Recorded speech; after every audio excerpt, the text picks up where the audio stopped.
임시회기가 종료되어 더 이상 회의를 진행할 수 없다는 점을 말씀드립니다.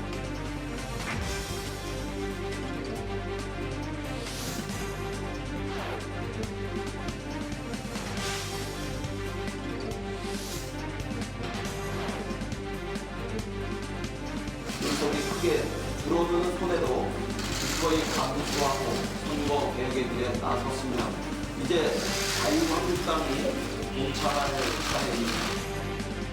문재인 좌파 독재 정권과 민주당이 끝까지 고집을 부린다면 모든 합법적인 수단과 방법을 강구해 이 괴물 같은 선거법 개혁을 무용지물로 만들 것입니다. 미래한국당과 비례민주당이 지금 연동형 비례제라는 거 그냥 무조건 이러고 말고 정의당, 민주평화당, 우리 바른미래당이 당권파라는 말하는 건 완전히 바보가 되고 마는 겁니다.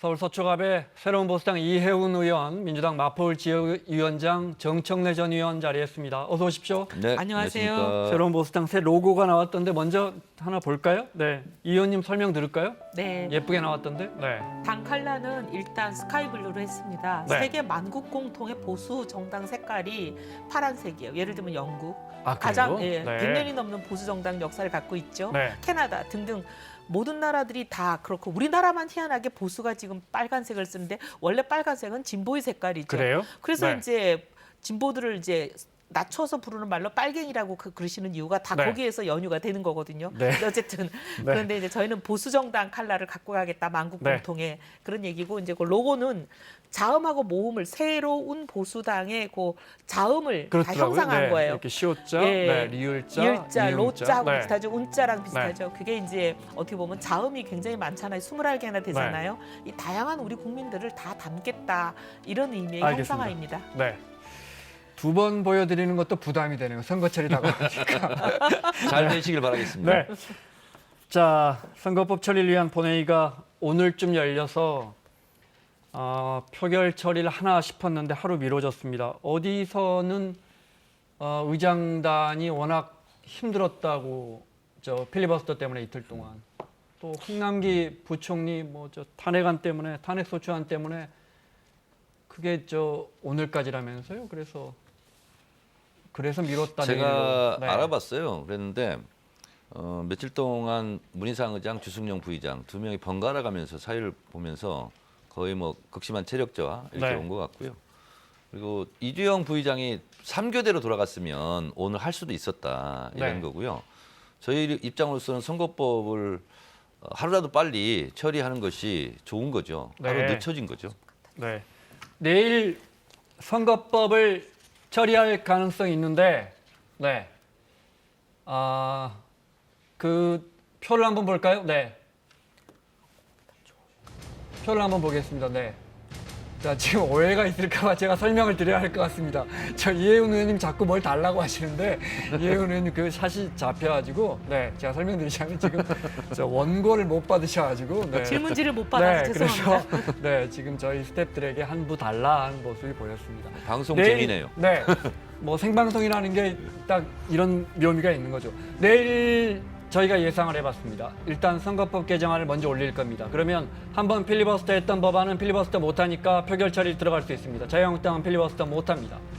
선거법 처리가 끝나면 요란하겠죠. 그다음에 이제 민생 법안 같은 거, 포항 지진 특별법이라든지 이런 법안들 자유한국당이 일부 민생 법안에 필리버스터를 풀었습니다. 그럼 이 민생 법안도 통과가 예상됩니다. 몇 개. 그다음에 임시국회 회기 결정을 할 겁니다. 왜냐? 아시다시피 이번에도 한 사나흘 정도만 해서 그래야 필리버스터를 그 정도만 하고 그 이번 회기가 끝나면 다시 공수처법을 다시 올릴 수 있으니까 그렇게 하고 예산 보수법안 처리하고 공수처법을 일단 필리버스터를 하더라도 공수처법을 상정할 것 같습니다. 지금까지 시나리오는 이렇습니다. 어떻게 보십니까?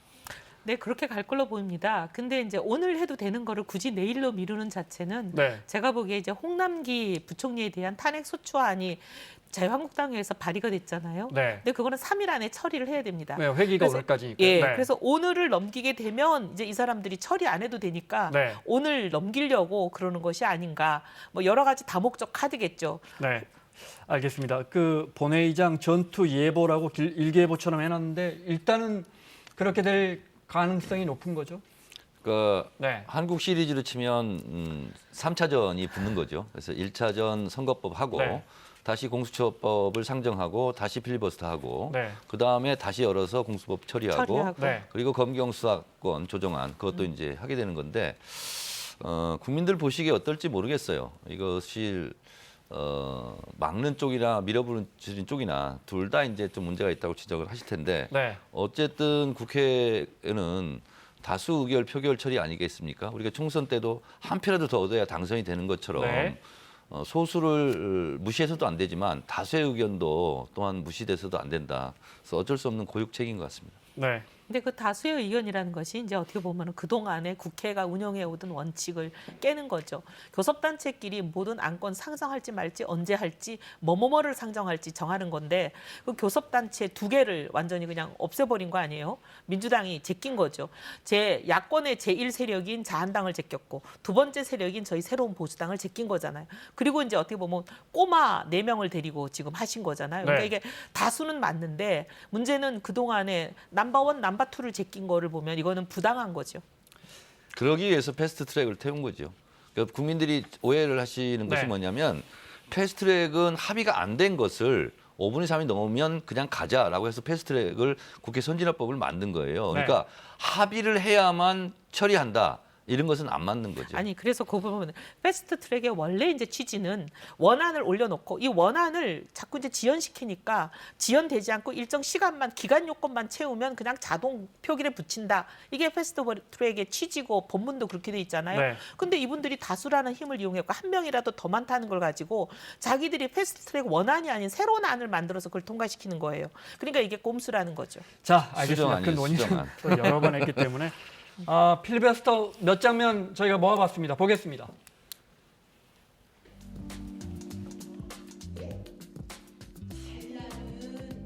의장님을 향해 존경하는 이라는 상투적 수식어도 붙일 수가 없습니다. 문희상 국회의장님, 도대체 이러시자고 30년 세월 정치하셨습니까? 과정마다 법은 뭉개졌고 그 중심에는 국회의장이 있었습니다. 지금이라도 국회법상에 나는 국회법을 한 번도 어긴 적이 없어요. 뭐라고 그러셨어요? 애눈엔 개만 보이죠. 토론하세요. 계속 하시라고요. 너무 잘하세요. 예.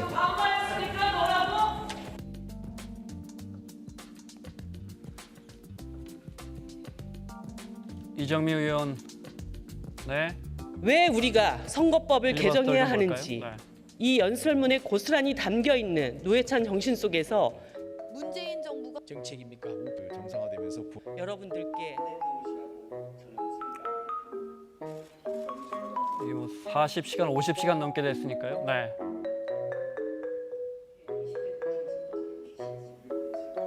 네, 여기까지요. 그러니까 말씀하신 건 국회의장이 잠깐 자리 비우면 부의장이 대신 의장석을 앉아줘야 되는데 이주영 부회장, 자유한국당 쪽 부회장이 그 의장석에 안 앉는 바람에 문희상 의장이 더 힘들었다 이 말씀이신 그렇습니다. 거죠? 근데 지난번 2016년 필리버스터 때는 네. 상임위원장도 앉았어요. 근데 이번에는 그래요? 네. 그거를 안 하고 두 분이 이제 네. 번갈아 가면서 했더라고요. 굉장히 힘들었겠죠. 네, 위성정당 이야기하겠습니다. 자유한국당에서 분명히 만들겠답니다. 네, 이제 현실이 돼가고 있습니다. 만약에 물론 가정은 선거법이 통과된다면, 개정된 선거법이 통과된다면. 통과될 건 뭐 100% 빤해 네. 보이니까. 제가 반대하지만 뭐 통과되는 걸 어떡하겠습니까? 저 내일 혼자 내일 먹을 수도 가보고요. 없고. 네. 네. 네. 김재현 정책위 의장이 자유한국당 김재현 의장이 민주당 자료라고 해서 갖고 온 검토안이 있어요. 네. 그래서 정확히 어디서 갖고 왔는지 모르겠습니다. 이게 진짜 민주당 아닌지도 모르겠습니다. 그런데 이 안을 보면 민주당이 일단 이 안을 설명해 드리면 민주당이 지역구에서 120석을 얻을 경우에 보시는 것처럼 비례 의석을 거의 못 받습니다. 네, 왜냐하면 연동형 비례제라는 게 이렇습니다. 지역구에서 다 채워져 버리면 비례 의석을 거의 안 주는 거잖아요. 대신에 정의당은 14석, 15석 가져가고. 그런데 문제는 이제 여기에 비례한국당이라는 뭐 친구정당, 자매정당, 위성정당이 자유한국당에 생기면 어떻게 되느냐 볼까요? 네, 저희가 임으로 한번 지금 가장 유력한 임으로 한번 만들어봤습니다. 볼까요? 네. 자, 이거 어디까지나 가정입니다. 지역구에서 저렇게 뭐 민주당과 자유한국당이 의석을 얻는다는 보장도 없고 그냥 쉽게 설명드리기 위한 가정이다 이렇게 이해해 주시면 될 것 같습니다. 자, 제가 설명을 좀 드릴까요? 네. 47석 비례대표 의석 중에서 30석만 연동형이 적용되죠. 네. 그리고 17석은 기존 배분 방식이에요. 네. 그래서 너프하게 계산해 봤을 때 120석을 민주당이 얻었고 정당 득표를 40%를 얻었다면 네. 연동형 캡에서는 한 석도 못 가져갑니다. 그리고 17석 중에 기존 배분 방식에서 한 7석을 가져가고요. 자유한국당이 35%를 득표했다고 봤을 때 연동형에서 비례한국당을 만들면 네. 저 퍼센트지로 고스란히 비례대표를 하는 비례한국당이 받는다면 네. 10석을 가져가고 30석 중에 10석을 가져가고 네. 기존 17석 배분 방식에서 6석을 가져가서 16석을 가져가서 네. 결과적으로는 저런 의석이 나온다는 거죠. 자, 자유한국당이 만약에 우리 당은 비례대표를 하나도 내지 않을 테니까 정당 득표는 우리 당 찍지 마시고요. 비례한국당이라는 우리의 자매정당, 친구정당을 찍어주세요라고 호소했을 경우에 그래서 35%의 정당 득표를 받았을 때 16석이나 가져가는 겁니다. 자, 민주당 입장에서는 상당히 부담되는 상황입니다. 16석이 그냥 네. 다 원래 비례한국당을 안 만들었으면 못 갖고 가는 게 16석이냐 그게 아니에요. 10석만 네. 비례한국당을 그렇죠. 안 몇 석은 만들었을, 되죠. 몇 안 석은 만들었을 때와 만들었을 때 그 차이를 비교해야 되는데 그렇죠. 그 차이가 아무리 많아도 10석을 넘기 10석 어려운데 정도. 네. 10석은 모든 자유한국당 지지자가 비례한국당에 정당 득표를 그렇습니다. 한다는 전제하에 네. 그런 거지 연로하신 분들이나 이 선거 제도의 의미를 잘 모르시는 분들이 네. 계시기 때문에 100% 그렇게 가기는 어렵거든요. 그러면 제가 보기에 현실적으로 한 대여섯 정도 네. 이렇게 비례한국당을 만들면 더 갖고 갈 수 있는 건 그 정도일 자, 겁니다. 저 실현 가능성을 여쭤보겠습니다. 말씀하신 것처럼 그렇게 이렇게 뭐 이론적으로 되지 않는다 현실이라는 게. 그래도 대여섯 석이나 더 갖고 가기 때문에 자유한국당은 저는 만든다고 보죠. 네, 큰 겁니다. 네. 저는 근데 좀 어려운 것이 그렇게 되면 비례한국당이라는 자유한국당과 다른 정당이에요. 네. 법적으로. 그러면 그것을 황교안 대표가 공천할 것이냐. 이런 문제가 있는 거죠. 아니, 그 이야기는 제가 말 나온 김에 먼저 하죠. 그러면. 네. 자, 또 먼저 하나는 일단 의원님들을 비례한국당이라는 이름으로 가정해 보죠. 비례한국당의 의원님들이 비례로 이름을 등재해야 되죠. 1번부터. 그렇게 그러니까 하는데 네. 아마 제가 보기에 광역단체에서 불출마하는 분들을 대부분 그쪽으로 보낼 네. 거예요. 광역단체 5개를 정당을 만들고요. 네. 그리고 정당 그 투표할 때도 기호 순서가 있잖아요. 네. 자유한국당이 거기서 빠지고 비례한국당이 들어가려면 의원 꿔주기를 해야 돼요. 그렇습니다. 한 30명 정도를 보내야 돼요. 그 기호 1, 2, 3, 4번이 현역 의원 수대로 정해집니까? 그렇습니다. 네. 자, 그런데 문제는 뭐냐면 선거법 88조에 보면 이 정당에서 다른 정당을 선거운동을 할 수가 없어요. 네. 그러면 결국은 지지자들이 하는 거예요. 네. 과연 효과적일 수 있을까? 또 의원을 30명을 꿔줄 수 있을까? 네. 또 이런 꼼수 위성정당에 과연 국민들이 오히려 분노해서 표를 더 안 주지 않을까? 그래서 네. 저는 성공하고 실현 가능성은 적긴 한데 네. 어쨌든 이것은 법으로 막을 길은 없습니다. 근데 저는 이혜원님께 그렇게 하나만 보지 않는 게 잠깐 이 말씀 네, 좀 드릴게요. 국민들이 이걸 꼼수를 하고 심판하고 오히려 표를 주지 않을 거다. 저는 그렇지 않다고 봅니다. 비례한국당에 대해서는 한국당은 지금 이 선거법 개정을 줄기차게 반대해왔고 이걸 막으려고 자기들이 합법적인 범위 안에서 모든 걸 했지만 민주당과 어떻게 보면 표를 한 표라도 의석을 국회에서 더 가진 소위 4+1이라는 꼼수를 가지고 이걸 밀어붙였기 네. 때문에 자한당은 자기 방어 수단으로 하는 거라 이게 국민들이 심판할 가능성은 별로 없고 대신 근데 비례민주당을 만들게 되면서는 얘기는 달라진다고 봅니다. 네. 왜냐하면 민주당은 지금까지 이 선거법 개정이 선거개혁이다 정치개혁이다 이렇게 얘기하면서 밀어붙였는데 이제 와가지고 자기들이 한 의석이라도 더 얻겠다고 만약에 비례민주당을 만든다. 네. 그럼 자가당착이 되고 모순이 되기 때문에 심판을 국민들한테 받죠. 니네가 개혁이라면서 왜 개혁을 했는데 여기에 대해서 한 의석이라도 더 얻겠다고 너네가 꼼수를 따라하냐. 이렇게 되기 때문에 민주당은 심판을 받지만 자한당이 비례한국당을 만드는 건 저희가 심판 안 언제 받는다고 봅니다. 만든다고 했나요? 네. 아니, 만든다면 그리고 88조 얘기하시는데 그 공선법 88조는 뭐냐면 당직자들, 선거 책임자, 회계 책임자 책임자 이런 사람들이 다른 정당 운동을 할 수 없다는 것이고 그냥 일반 국민들 유권자들 지지자들은 얼마든지 하기 때문에 보수 우파 유권자들이 무지하게 이 운동을 할 겁니다. 네. 그럼 상당히 성사 가능성이 지금은 있다고 보죠. SNS의 힘이 워낙 크기 때문에. 자, 근데 이제 문제는 네. 이런 됩니다. 거예요. 1988년도에 민정당에서 선거법 날치기를 한 적이 있습니다. 전례가 없다고 그러는데 한 적이 있어요. 그게 말하면 소선거구제예요. 제가 전례가 없다 네. 그러진 않았습니다. 아니, 그러니까 네. 전례가 있어요. 근데 소선거구제를 하면 민정당이 다수 의석을 얻을 걸로 확신했기 네. 때문에 날치기를 했겠죠. 근데 네. 사상 최초의 여소야 대전국이 됐어요. 민정당이 125석밖에 못 얻었고 네. 평화민주당 70석, 통일민주당 59석, 신민중화당 35석 이렇게 얻어가서 결국 나중에 이제 3당 합당으로 이제 가게 되고. 결국은 그런데 민주당이 선거 그- 꼼수를 부렸기 때문에 질 거다 이 말씀이시네요. 아니 제 얘기를 좀 들으세요. 네. 네. 그래서 결국은 민정당으로서는 날치기를 하고 후폭풍을 맞았는데 네. 그래서 여소야 대 전국이 됐기 때문에 광주 청문회, 5월 청문회를 하게 된 거예요. 아까 얘기했던 저 시뮬레이션은 그냥 가상일 뿐이고 실제로는 시뮬레이션이 중요한 것이 아니라 총선 당시의 민심이겠죠. 네. 민심을 누가 무슨 얻느냐 이것이 말씀인지 문제죠. 알겠습니다. 네. 저거 하나만 여쭤보고요. 자유한국당 입장에서 저런 어떤 가정을 할 때 우리 찍지 말고 비례한국당 찍으세요 할 때 우리 쪽 후보는 그럼 아예 비례 후보는 아예 등재를 안 할 거라고 생각하십니까? 저는 그렇게 하는 게 더 효과는 있을 거라고 봅니다. 네. 자유한국당의 비례 후보도 있고. 그러면 예를 들어 그다음 황교안 대표가 비례한국당에도 지역구로 있고. 안 나갈 거면 비례로 나갈 거면 그쪽으로 가서 이름을 올려야 합니다. 저는 황 대표는 그렇게 하는 게 훨씬 그럼 어떻게 탈당을 보면 해야 되겠죠. 탈당을 그렇죠. 하죠. 탈당을 해야죠. 탈당을 하고 네. 비례한국당으로 가야죠. 왜냐하면 당적을 2개 가지는 건 불법이니까. 근데 황교안 대표 입장에서는 그렇게 하는 게 훨씬 본인들이 원하는 소기의 목적 달성하는 효과가 있죠. 네. 근데 그리고 이제 그러면 그러면 이제 황교안 대표를 대표만 가면 옮겨가는 되냐? 순간 그때부터 자유한국당에 유리한 발언하기가 쉽지 않습니다. 이제 근데 여러 가지 복잡한 상황이 그렇습니다. 생깁니다. 아, 유리한 발언은 괜찮죠. 왜냐하면 누구를 도와달라? 네. 선거법상 위반되는 발언만 안 하면 됩니다. 네. 예를 들면 자유한국당을 찍어라. 자유한국당 그런 후보들에게 표현만 안 하면 됩니다. 네. 그냥 예를 들면 매사에 있어서 옳고 네. 그르다 얘기를 할 때 자유한국당의 이런 입장이 옳다. 저런 입장이 민주당의 입장이 틀렸다. 그런 얘기는 네. 얼마든지 할 수 아니 있죠. 그러니까 흔히 이 말 하잖아요. 정의당도 지역구는 민주당 찍어주시고 정당 득표는 우리 좀 해주십시오라고 과거에 여러 번 이런 식의 선거운동을 좀 했었거든요. 근데 책임 네. 있는 당직자들은 그런 발언하기가 어렵고요. 아니요. 왜냐하면 네. 그건 괜찮은 게 네. 다른 당을 찍어주세요는 못하지만 네. 다른 당을 찍은 후보는 저쪽을 찍더라도 정당 득표는 우리에게 주십시오는 선거법 위반이 아닙니다. 네. 제가 봤을 때는 비례 위성 정당인데 비례 예의가 아닌 것 같아요. 국민에 대한. 네. 그리고 위성은 거짓으로 성을 쌓아봤자 네. 성공하기 어렵다. 저는 그렇게 생각합니다. 비례 위성 정당 비례 예가 아닌 아니고, 네, 거짓 성을 쌓는 거죠. 국민들이 어떻게 판단하실 네. 때는지는 4월 자, 15일 날 보십시다. 이런 상황에서 내일 이제 선거법을 표결 처리할 것 같은데 그러자 자유한국당에서 이런 주장이 나왔습니다. 들어보겠습니다.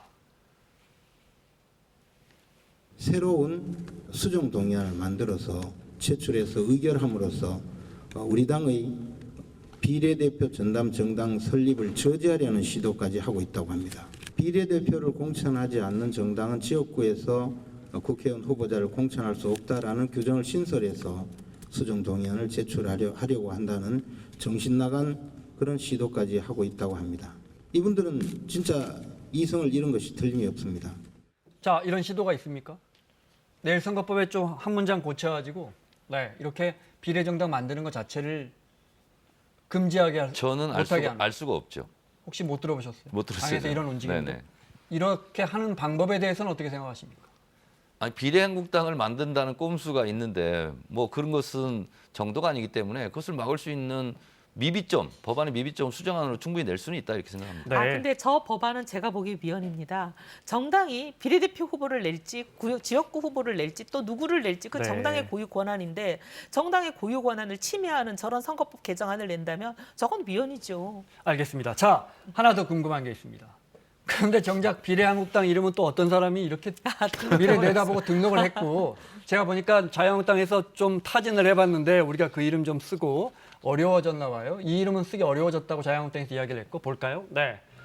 자, 그래서 자유한국당의 자매정당, 위성정당을 만든다면 이름이 있어야 되는데 알기 쉬운 이름이어야 합니다. 비례대표 한국당, 황교안 대표가 비례자유한국당, 비례보수당, 정당득표를 위한 비례한국당 뭐 하면 만약에 3번으로 정해진다면 어떤 사람이 4번 등록해가지고 한 1,500만 원 든다면서요. 4번 등록해가지고 짜투리표를 얻을 수 있는 이게 가능할까? 여기서 퀴즈 이거 내려봐 보세요. 이거 자 CG 내려봐 주시고요. 저를 보시고요. 네, 황교안 대표가 언급한 당 이름이 뭡니까? 기억하십니까?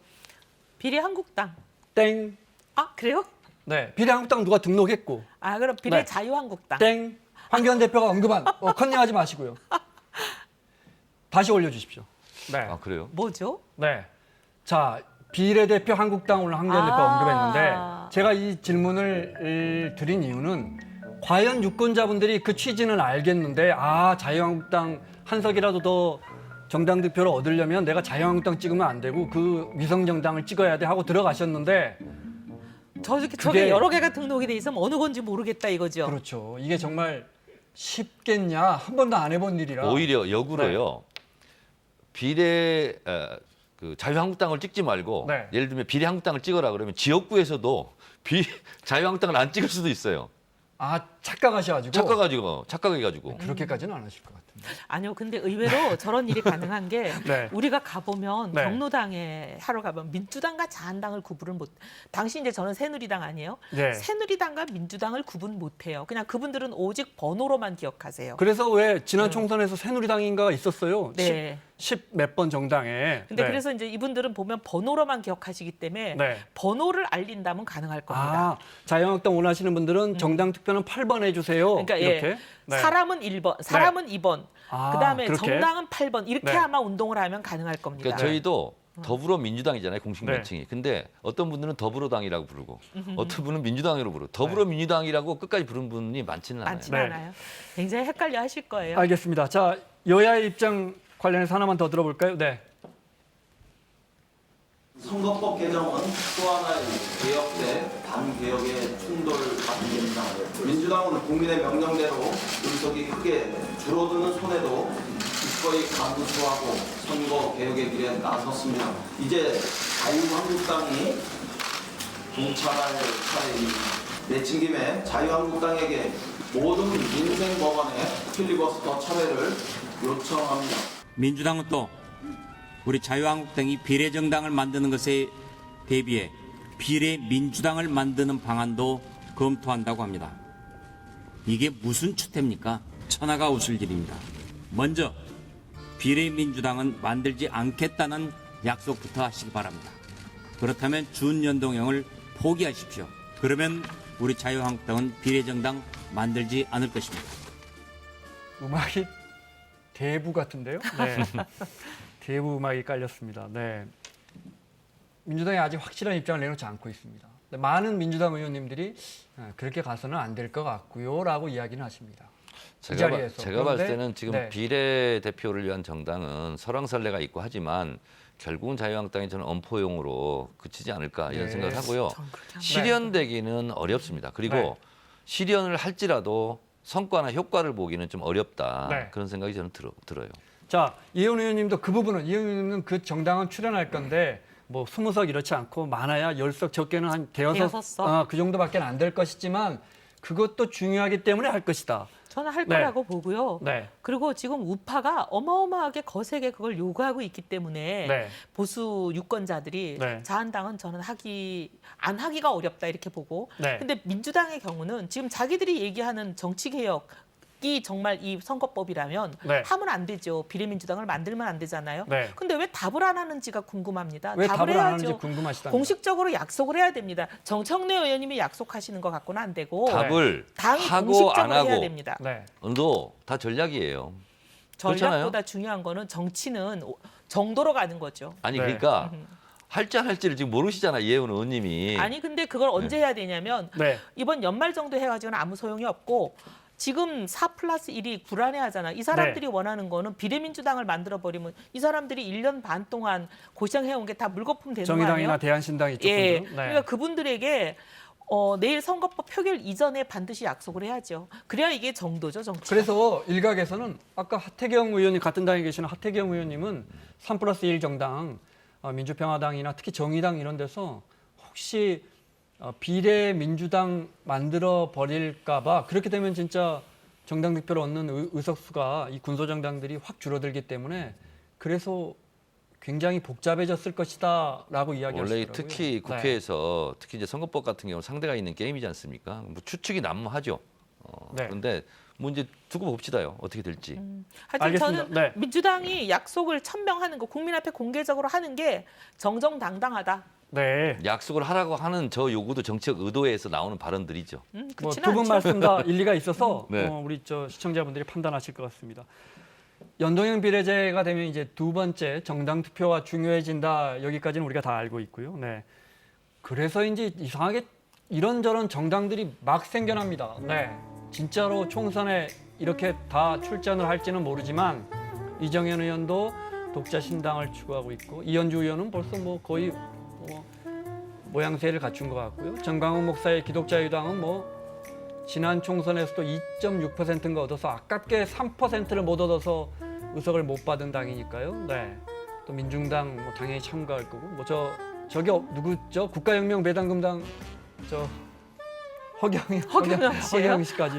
네. 그러니까 지난 총선에서 정당 득표에 올랐던 네. 정당이 21개랍니다. 네. 이제 만약에 이렇게 되면 아마 4, 50개 정도 될 것 같아요. 그러면 진짜로 뭐 황교안 대표 1.3m는 안 되더라도 상당히 긴 투표용지가 나올까? 50cm는 될 것 같습니다. 50cm는 될 것 같다. 네. 지난번에 네. 2016년 4월에 우리가 투표하는 날 27개 정당이 등록돼 있었습니다. 네. 그랬는데 지금 현재 34개까지 등록이 늘어났거든요. 한 7개, 네. 4년 동안 늘어났습니다. 네. 물론 앞으로 더 늘어난다고 보고 예상되는 정당 수가 지금 16개라는 거잖아요. 네. 근데 16개 중에 지금 저기 있는 리스트만 해도 벌써 등록이 안 될 당들이 많습니다. 왜냐하면 등록 요건이 네. 굉장히 까다로워요. 네. 그렇게 쉽지 않아요. 네. 저기 제가 보기에 저기 창당 요건을 못 갖출 당들이 꽤 있는데 어쨌든 16개까지 늘어날지 모르겠지만 네. 지금보단 늘어나서 한 40개는 넘을 걸로 봅니다. 우리의 허경영 대표를 너무 아니 제가 허경영 대표라고 지목하지 않았습니다. 네. 아니 근데 저기 안 써져 있지만 녹색당 이런 당은 분명히 들어오기 때문에. 아니 지금 네. 기독자유당 있죠. 네. 저 기독자유당 자유기독당인가 기독자유당이에요. 정관웅 목사입니다. 기독자유당일 겁니다. 네. 저 당은 이미 있는 당이에요. 이름은 네. 예, 네. 벌써 몇 번의 총선을 거쳤습니다. 그렇습니다. 예. 저 중에 그런데 3% 이상 얻어서 의석을 확보할 만한 당은 당이 저 리스트에서는 저는 안 보입니다. 안 보인다고 생각합니다. 네. 제가 본 당은 좀 어렵죠. 3%는. 네. 3%가 굉장히 어려운 겁니다. 전국적으로. 기독자유당도 지금 3번의 도전이 있었지만 그렇습니다. 3번 다 3%를 못 넘겼어요. 점점 표가 높아지고 있긴 합니다. 하지만 못 얻었습니다. 네. 근데 이제 문제는 지금 네. 우리가 우리 그 공화당 있잖아요. 얘기를 네. 안 하고 있는데 거기가 또 많이 가져갈 가능성이 높아요. 그래서 의외로 네. 보수적인 분들이 뭐 비례 자유한국당을 찍자 하지만 실제로 또 우리 공화당이 또 버티고 있기 때문에 생각만큼 못 표가 얻을 거예요. 나눠질 것이다. 그렇습니다. 네. 네. 우리 공화당 같은 경우에 뭐 6, 7석까지 가져갈 것이다 이런 분석까지 나오더라고요. 네. 대구 경북에서는 아마 제가 봤을 때는 굉장히 돌풍을 일으킬 것 같은데요. 정당 네. 득표로. 아니 그 전에 또 박 전 대통령이 뭐라고 한마디 하면 그렇습니다. 또 상황이 달라질 수도 있고 그렇습니다. 그 지역에서는. 주제를 잠깐 바꿔보겠습니다. 유시민 노무현재단 이사장이 검찰에 대해서 뭐 흔히 이런 표현을 쓰죠. 직격탄을 날렸다고 하는데 잠깐 들어보겠습니다. 은행의 노무현 재단 계좌를 검찰이 들여다봤다는 사실을 확인했어요. 검찰이 노무현 재단을 뭘 어떻게 하려고 계좌를 들여다본 게 아니고 알릴레오 때문에 내 뒷조사를 한 게 아닌가. 유시민 뒷조사를. 저의 개인 계좌, 제 가족, 제 처의 계좌 이런 것도 다 들여다봤을 가능성이 지금 너무하다고 봐요. 이게 수사권으로 보복하는 거 아니에요? 검찰이 노무현 재단의 계좌를 들여다본 사실이 있습니까? 그리고 있다면 사전에 아셨습니까? 아니면 지금까지도 모르고 계셨습니까? 이거 궁금하고요. 노무현 재단 계좌가 되었든 유시민의 개인 계좌가 되었든 들여다보셨다면 도대체 어떤 혐의로 계좌 추적 영장을 발부받으셨는지 그 내용을 공개해 주실 것을 요구합니다. 그래서 검찰의 입장이 나왔습니다. 계좌 추적을 한 사실이 없고 유 이사장과 가족의 범죄 관련한 계좌 추적을 한 사실이 없고 네. 만약에 했다면 경찰이 했을 것 같다라고 이야기를 했어요. 이제 뭐 유 이사장이 답해야 되나요? 이거 어떻게 되나요? 네. 저는 금융거래 이 의원님 먼저. 네. 네. 저는 저게 이제 우리 유 이사장님께서 이제 과하게 생각하셨을 수도 있는데 계좌 추적은 당연히 검찰과 경찰이 할 수 있죠. 근데 그 이외에도 국세청, 공정거래위원회, 금융위원회, 네. 금융감독원, 국회, 네. 그다음에 또 이제 FIU라고 또 있습니다. 네, 금융거래 각종, 정보분석원입니다. 증선이 네. 뭐 온갖 기관들이 많이 할 수 있습니다.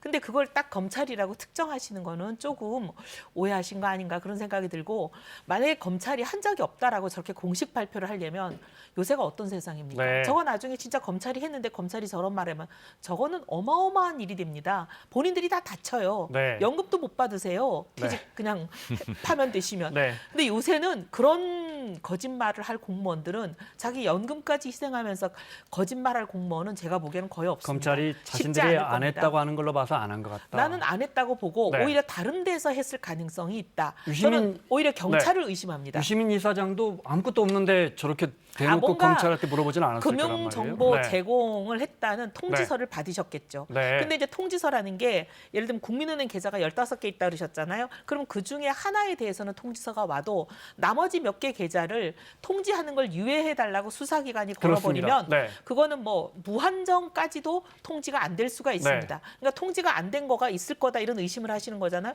네. 전 그 의심은 타당하다고 봐요. 네. 근데 검찰이 했다라는 의심은 저는 좀 믿기가 검찰 어려워요. 아니어도 뒤져볼 기관은 많다. 많고 저는 네. 오히려 경찰일 가능성이 많다고 봅니다. 네. 제가 19대 국회 때 안행위를 하면서 불법 감청, 도청 이런 거 관련해서 조사를 해서 국정감사 얘기한 적이 있어요. 어마어마하게 전화 통화 내역을 들여다봅니다. 근데 통보해 주는 것은 40% 미만이에요. 그러니까 60%는 몰라요. 근데 이제 유시민 이사장은 금융거래 내역 통지를 받았다는 거 아니에요. 네. 제가 봤을 그중에 때는. 일부겠죠. 그러니까 그걸 보면 국회에서 할 일도 없고 본인이 다 얘기한 출연한 거예요. 그래서 검찰이 했을 가능성이 있다. 그거에 대해서 공개 질의를 한 거예요. 그리고 검찰은 우리는 안 했다. 했다면 네. 경찰이 했을 가능성이 있지 않냐. 이렇게 제가 봐도 지금 그래요. 한 상태죠. 제가 봐도 경찰 가능성이 제일 높아요. 알겠습니다. 자, 마지막 질문은 조국 전 장관입니다. 오늘 영장 심사 끝났습니다. 4시간 20분 만에 끝났고 이제 기다리고 있습니다. 네, 이거는 영장 심사를 마치고 방금 전에 나오는 장면입니다. 한 말씀씩 듣고 마무리를 할까요? 네, 제가 뭐 기각되겠느냐, 발부되겠느냐 여쭤보는 건 별 의미가 없는 것 같고. 우리가 모르죠. 뭐. 그러니까요. 네, 한 말씀씩 듣고 정 의원님부터. 네. 청와대의 감찰은 수사권이 없죠. 감찰한 만큼 가지고 처리를 하는 거죠. 네. 정무적 판단이 죄가 될 수는 없어요. 그렇다면 검찰이 불기소 처분이라든가 무혐의 처분 이런 것도 다 조사 대상이죠. 그래서 저는 이것은 당연히 기각돼야 된다 이렇게 생각합니다. 네. 감찰이 감찰을 중단시켰냐 안 시켰냐잖아요. 만약에 네. 시켰다면 지금 유재수라는 사람은 여러 가지 혐의가 막 드러나잖아요. 구속됐습니다. 예, 네. 감찰을 제대로 했더라면 저거를 중단시킬 수가 없는 일인데 만약에 무마를 시켰다면 저거는 직권남용이든 뭐든 지금 이제 전직 대통령과 수많은 보수 정권 사람들이 감옥에 간 거와 똑같은 혐의가 적용되는 사안이죠. 만약에 그랬다면 네. 이거는 이제 좀 두고 봐야 되는데 검찰 결과도 두고 봐야 되지만 저는 요즘 법원이 굉장히 대통령 의중을 알아서 하는 경우가 많아서 굉장히 걱정입니다. 여기까지만 듣겠습니다. 새로운 보수당의 이해운 의원, 민주당 정청래 전 의원과 함께했습니다. 수고하셨습니다. 감사합니다.